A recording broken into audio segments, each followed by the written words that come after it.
Acts chapter 27. When it was determined that we should sail for Italy, they delivered Paul and certain other prisoners to a centurion named Julius, of the Augustan band. Embarking in a ship of Adramyttium, which was about to sail to places on the coast of Asia, we put to sea, Aristarchus, a Macedonian of Thessalonica, being with us. The next day we touched at Sidon. Julius treated Paul kindly, and gave him permission to go to his friends and refresh himself. Putting to sea from there, we sailed under the lee of Cyprus, because the winds were contrary. When we had sailed across the sea which is off Cilicia and Pamphylia, we came to Myra, a city of Lycia. There the centurion found a ship of Alexandria sailing for Italy, and he put us on board. When we had sailed slowly many days, and had come with difficulty opposite Cnidus, the wind not allowing us further, we sailed under the lee of Crete opposite Salmone. With difficulty sailing along it, we came to a certain place called Fair Havens, near the city of Lasea. When much time had passed and the voyage was now dangerous, because the fast had now already gone by, Paul admonished them, and said to them, Sirs, I perceive that the voyage will be with injury and much loss, not only of the cargo and the ship, but also our lives.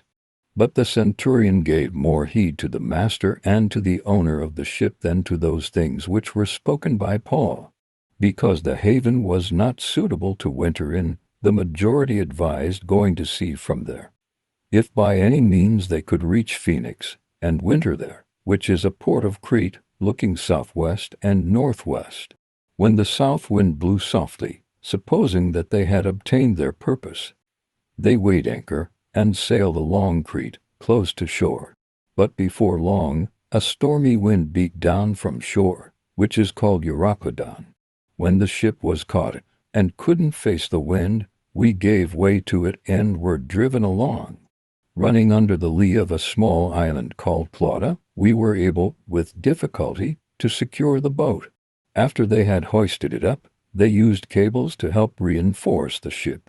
Fearing that they would run aground on the Syrtis sandbars, they lowered the sea anchor, and so were driven along. As we labored exceedingly with the storm, the next day they began to throw things overboard. On the third day, they threw out the ship's tackle with their own hands. When neither sun nor stars shone on us for many days, and no small storm pressed on us, all hope that we would be saved was now taken away. When they had been long without food, Paul stood up in the middle of them, and said, Sirs, you should have listened to me, and not have set sail from Crete, and have gotten this injury and loss. Now I exhort you to cheer up, for there will be no loss of life among you, but only of the ship. For there stood by me this night an angel, belonging to the God whose I am and whom I serve, saying, Don't be afraid, Paul, you must stand before Caesar. Behold, God has granted you all those who sail with you. Therefore, sirs, cheer up, for I believe God, that it will be just as it has been spoken to me.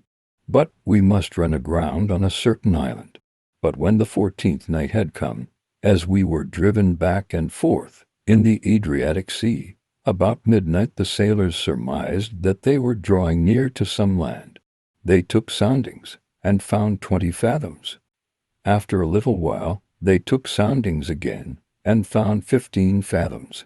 Fearing that we would run aground on rocky ground, they let go 4 anchors from the stern, and wished for daylight.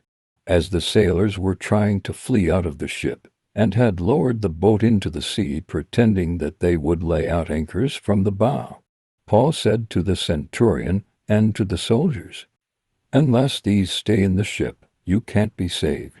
Then the soldiers cut away the ropes of the boat, and let it fall off.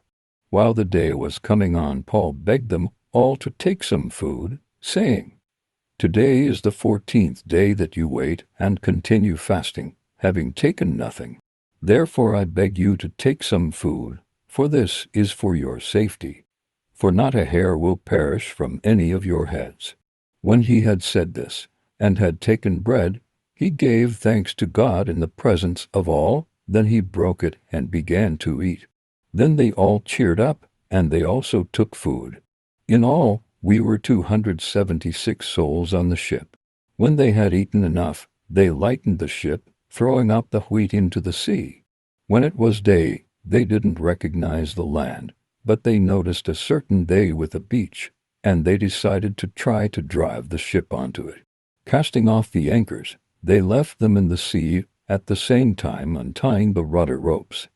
Hoisting up the foresail to the wind, they made for the beach.